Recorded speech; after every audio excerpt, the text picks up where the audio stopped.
Il y a un certain nombre d'entre nous qui sont partis faire un week-end futsal à Orthez, dont notre pasteur qui, lui, joue pas au foot, mais joue plus au foot. Mais voilà, apporte le message ce matin et voilà. Nous sommes de tout cœur avec eux, mais du coup, c'est moi qui assure l'intérim. Alors, je suis aussi dans le cadre de cette formation à l'homilétique. Donc, il était convenu que les 6 prédicateurs qui font cette formation, dont je suis, feraient leur prédication en présence du pasteur. Voilà, ça commence pas comme prévu, mais voilà.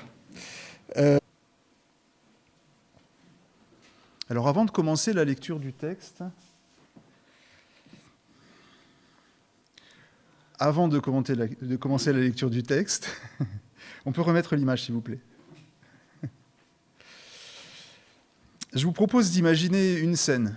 Vous savez que c'est le Festival de Cannes, donc là, on va se prendre un petit peu comme au cinéma et on va se faire un peu son film.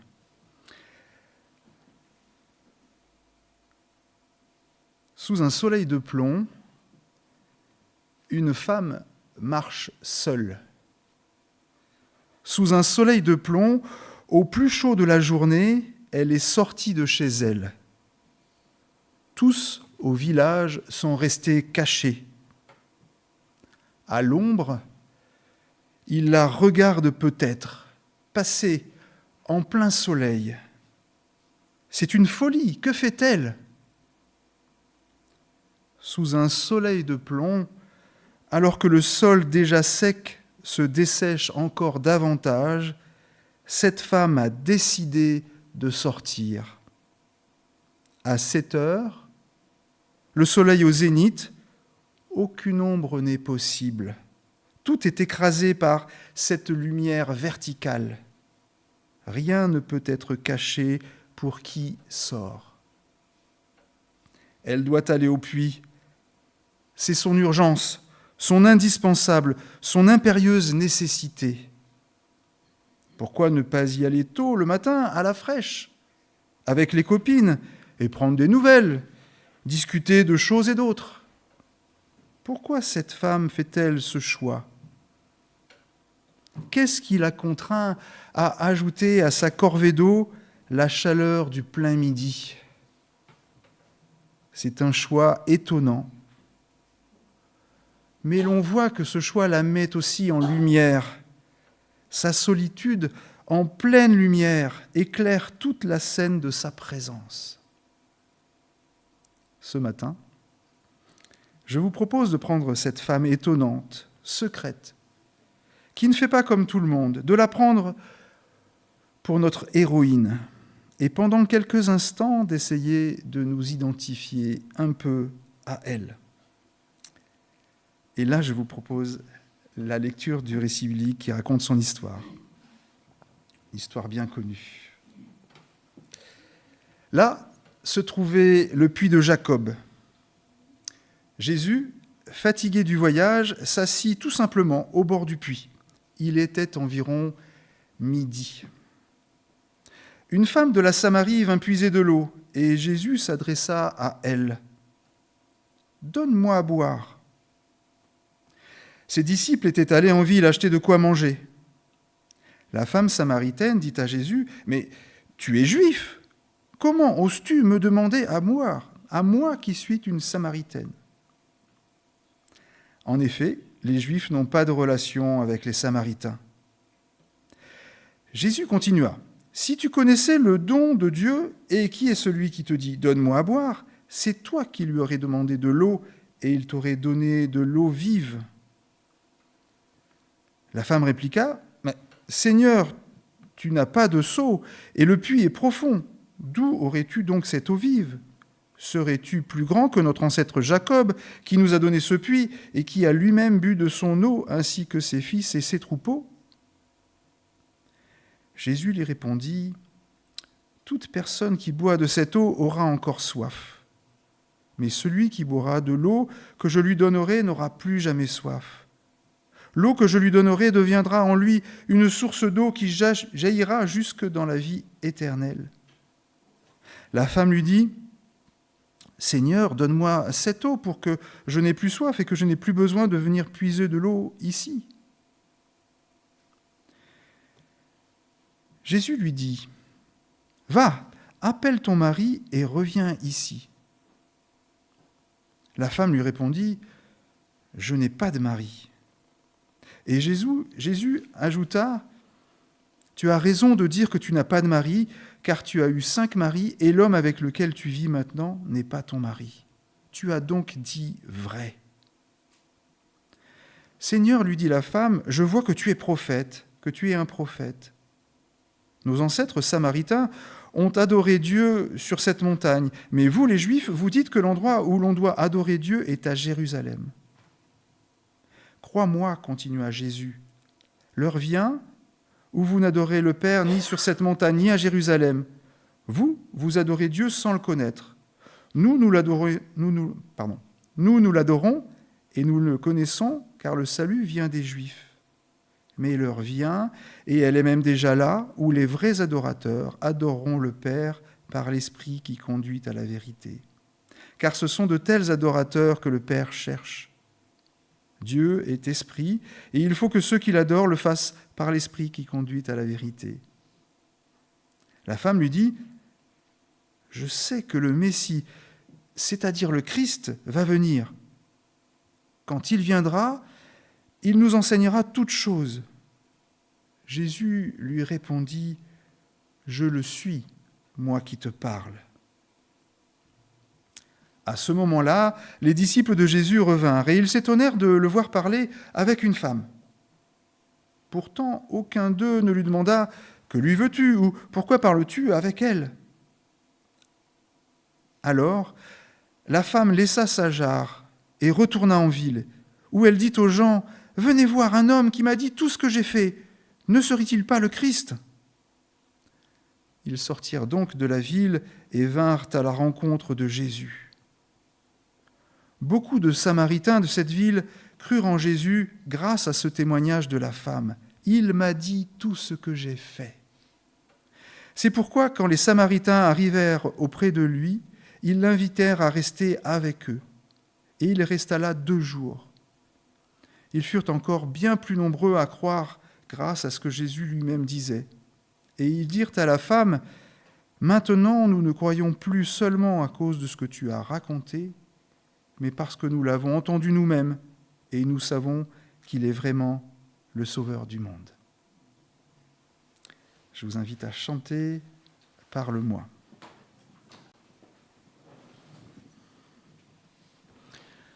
Alors cette rencontre bien connue de Jésus suit celle qu'il a faite avec Nicodème dans l'évangile de Jean. Et l'évangile de Jean est l'évangile des rencontres, l'évangile des paroles échangées, des naissances nouvelles. Jésus arrive de Judée pour revenir en Galilée et il passe par la Samarie. C'est exceptionnel, il aurait dû contourner la région, mais il est pressé. Alors j'aime beaucoup ces rencontres intimes, parce que je les trouve empreintes d'une très grande humanité, d'une grande simplicité aussi. On voit bien la scène. C'est un retour à l'essentiel, il n'y a aucun artifice. Nous plongeons au cœur de l'âme humaine. Et puis ce sont des rencontres qui mettent en évidence les besoins réels, je dirais fondamentaux, de l'humain. Avec ces rencontres, il me semble que nous sommes au cœur de l'Évangile, au cœur de cette bonne nouvelle, au cœur de la mission du Christ. Vous connaissez tous, j'imagine, Jean 3, verset 16. Mais il y a le verset 17 juste derrière, c'est pas un scoop. Et le verset 17 dit ceci, « Dieu n'a pas envoyé son Fils dans le monde pour juger le monde, mais pour que le monde soit sauvé par lui. » Dominique nous a lu un texte similaire tout à l'heure. Nous sommes donc au cœur de cette mission du Christ. Ainsi, le Christ veut nous libérer de ce qui est trop lourd dans nos vies, de ce qui nous coupe de nous-mêmes et de ceux qui nous entourent. Ce matin, il nous propose une conversation au calme, en esprit et en vérité. Ce n'était peut-être pas prévu pour nous, notre agenda n'avait pas coché ce rendez-vous, mais c'est maintenant que cette œuvre de libération peut commencer, continuer, aller de l'avant.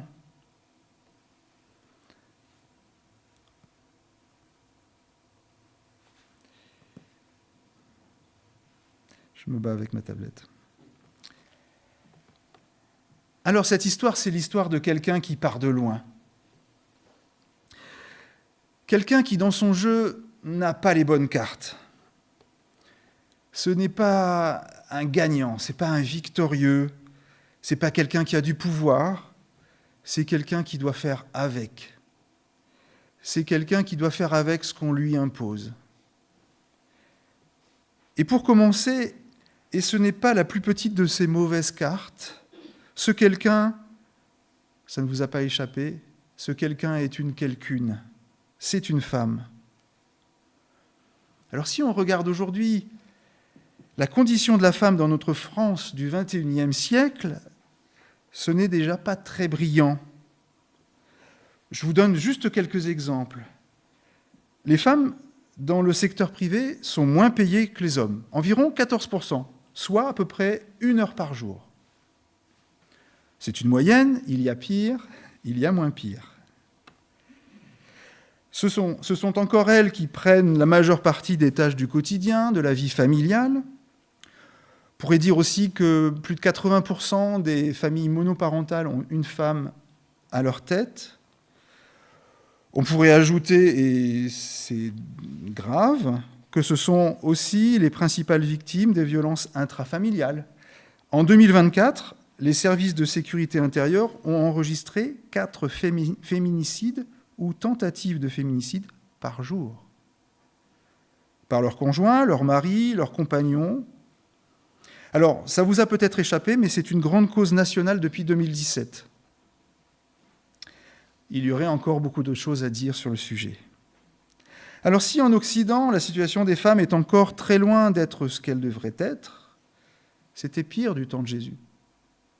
Toute sa vie, une femme de cette époque était sous la domination d'un homme, son père, puis son mari. Elle n'avait donc jamais ce que l'on appelle aujourd'hui la majorité, l'autonomie. Elle était dominée, méprisée et souvent maltraitée. C'était la première mauvaise carte. La deuxième mauvaise carte, elle est samaritaine. Et vous avez compris, pour les Juifs de l'époque, ces Samaritains sont une abomination. Ils les considèrent comme impurs, et ce depuis 700 ans. C'est la remarque du verset 9, pas de relation possible entre les Juifs et les Samaritains. Troisième mauvaise carte, sa vie maritale agitée. Sa mauvaise réputation doit être faite depuis longtemps. Depuis longtemps, elle a appris à raser les murs, à se faire discrète.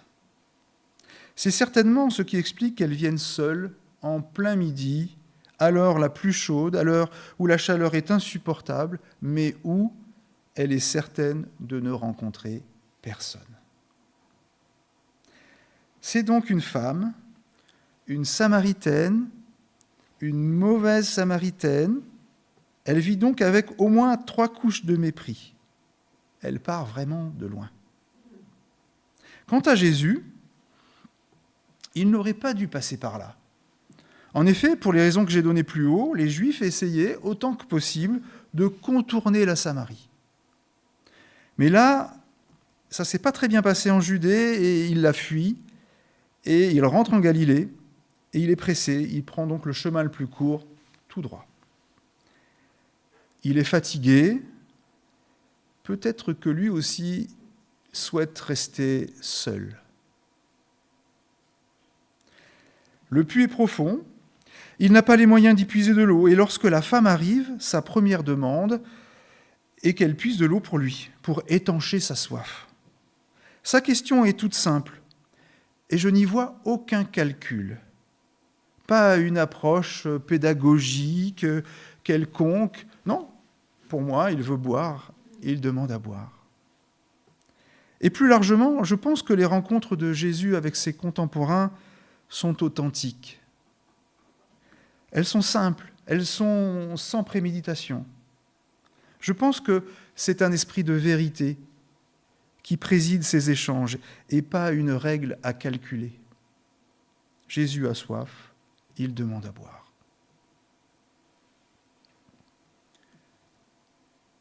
Et Jésus, lorsqu'il ouvre la bouche pour entamer cette discussion avec la femme samaritaine, perce instantanément les 3 couches de mépris dont nous avons parlé.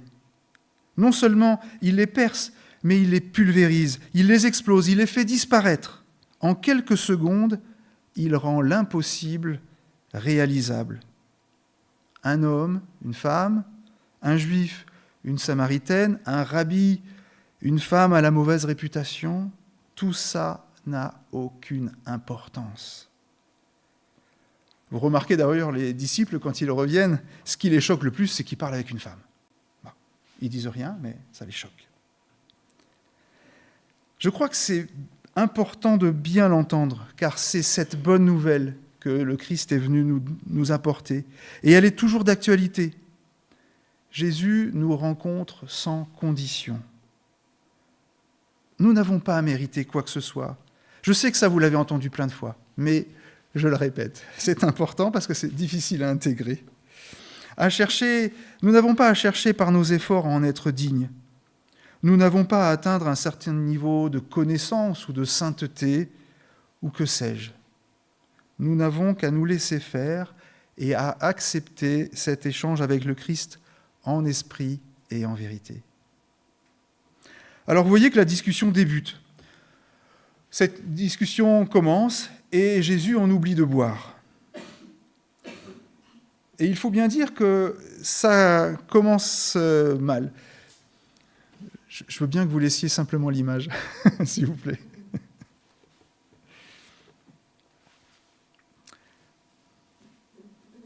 Il faut donc bien admettre que ça commence mal. Les 2 parties sont sincères et parlent toutes les 2 d'eau, mais pour le reste, c'est un quiproquo le plus total. On voit bien qu'elle reste enfermée dans son quotidien. On lit au verset 11, « Seigneur, tu n'as pas de seau et le puits est profond. Serais-tu plus grand que notre ancêtre Jacob ? Un peu plus loin, donne-moi cette eau pour que je n'ai plus soif et que je n'ai plus à faire cette corvée. » Ce quotidien prend toute la place dans sa vie. Cette charge mentale écrase presque tout. Cette situation ne vous rappelle-t-elle pas ce que nous essayons de faire le dimanche matin quand nous arrivons ici, avec nos semaines dans la tête, plein de projets pour la semaine qui vient, plein de choses qui sont dans notre tête parce que c'est notre quotidien, c'est ce qui nous occupe pendant toute notre semaine. Et on essaye de se mettre en condition pour laisser ça de côté et puis se dire qu'on va remettre les choses à Dieu. Mais cette expérience n'est pas si simple. Je pense que nous l'avons tous vécu, où vraiment on est occupé à autre chose, même quand on est assis à écouter ici. Et cette femme samaritaine est dans cette situation. Elle a beaucoup de mal à se détacher de son quotidien. Dans un deuxième temps, après la révélation de Jésus sur sa vie maritale, elle comprend que la discussion prend un tournant religieux. Et elle se raccroche à ce qu'elle sait du sujet, à sa tradition religieuse personnelle. On voit qu'elle s'appuie dessus pour comprendre, et en même temps, on sent qu'elle ne veut pas la lâcher. Finalement, notre héroïne du jour est assez coriace. C'est une femme qui a de l'expérience et à qui on ne la fait pas. L'échange est dense et assez âpre. Cette discussion, qui est assez longue, permet à la femme d'ouvrir petit à petit les yeux sur ce que lui révèle Jésus. On voit bien son cheminement étape par étape. C'est pour ça que j'aime bien cette expression « l'esprit qui conduit à la vérité ». Je sais que ce n'est pas l'expression qu'on a l'habitude d'entendre, mais je l'ai maintenue. Parce qu'il y a cette idée de cheminement.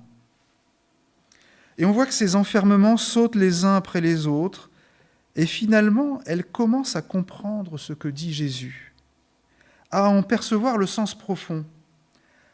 Elle constate que tout ce qu'elle avait espéré est en train de s'accomplir. Elle constate que ce qu'elle avait espéré est là, devant elle. Et je relis les versets 25 et 26 parce qu'ils sont pour moi d'une intensité rare.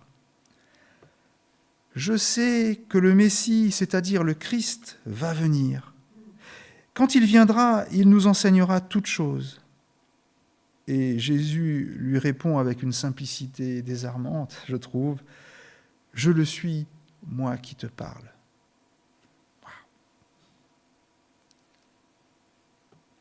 Elle sort comme d'un brouillard dense qui disparaît petit à petit. Les choses s'éclaircissent. Alors ce qui se passe est assez mystérieux. On ne sait pas trop ce qu'elle a compris, mais on constate que cette eau jaillissante produit des effets en elle. Elle laisse sur place sa jarre, son quotidien, oublie toutes les vexations qu'elle a subies, s'affranchit des conventions et va vers la ville. En plein midi, en pleine lumière, elle annonce à voix haute la bonne nouvelle de sa rencontre. « Venez voir un homme qui m'a dit tout ce que j'ai fait. Ne serait-il pas le Christ ?» Sens. Toutes ces entraves tombent et elle revient à la vie. C'est une résurrection. Cette femme partait de loin. Elle avait certainement une très mauvaise image d'elle-même, forgée par des années de vexation, de mise à l'écart. Mais elle accepte cette rencontre avec Jésus. Elle accepte cet échange engagé et sincère, conduit par l'Esprit qui mène à la vérité. Je trouve que nous avons beaucoup à apprendre du courage, de la sincérité et de l'engagement de cette femme. C'est notre héroïne du jour. Remarquons tout ce qui est chamboulé. Alors bien sûr, il y a la vie de cette femme qui vivait à part de la société, qui était seule, méprisée, obligée de se cacher et qui revient à la vie en acceptant le dialogue et en écoutant les paroles de Jésus. Mais il y a aussi les habitants de la ville, des Samaritains qui invitent un Juif à habiter chez eux. Inimaginable. Et puis même Jésus, il était pressé. Et là, il reste 2 jours à parler avec les gens du village. Finalement, il n'y a que les disciples qui restent en dehors du mouvement. Cette femme qui ne pensait qu'à se faire discrète, elle ne pensait qu'à assurer le quotidien, et puis la rencontre avec le Christ change tout. Ça change tout pour elle et ça déborde. C'est cette eau jaillissante qui ne peut être contenue et qui profite à tous ceux qui sont proches et qui s'approchent.